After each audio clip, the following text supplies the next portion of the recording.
Next colour black. So pure black అండి, black lehenga. Black lehengas అయితే చాలా మంది అడుగుతున్నారు. సో ఓన్లీ ప్లెయిన్ బ్లాక్ అని. సో ఈ రోజు అయితే వచ్చేసాయి బ్లాక్ అండ్ రెడ్ కాంబినేషన్ లో వచ్చింది. సో మనకి ఇది వచ్చేసి బ్లౌజ్ పార్ట్. లెహెంగా స్టిచ్ అయి ఉంటుంది, ఓన్లీ బ్లౌజ్ స్టిచ్ చేసుకోవాలి. సో ఇది వచ్చేసి మనకి దుపట్టా కామధేను డిజైన్ లో వచ్చేసింది. డోలా సిల్క్ ఐటమ్ అనమాట.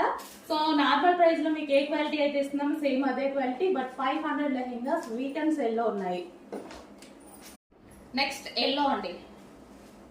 సో హల్దీకి ప్రెసెంట్ ఇప్పుడు ఎల్లో ఎక్కువగా అడుగుతున్నారనమాట హల్దీ కోసం. సో ఎల్లో లెహెంగాస్ వచ్చేసాయి, కొంచెం ఫాస్ట్ గా అయితే ఆర్డర్ చేసుకోండి. సో సెకండ్ కలర్ అండి, pink colour. Pink and green combination లో ఉన్నటువంటి లెహెంగా అన్నమాట. సో సేమ్ అదే క్వాలిటీలో మీకు 1000 రూపీస్ లో ఎలాంటి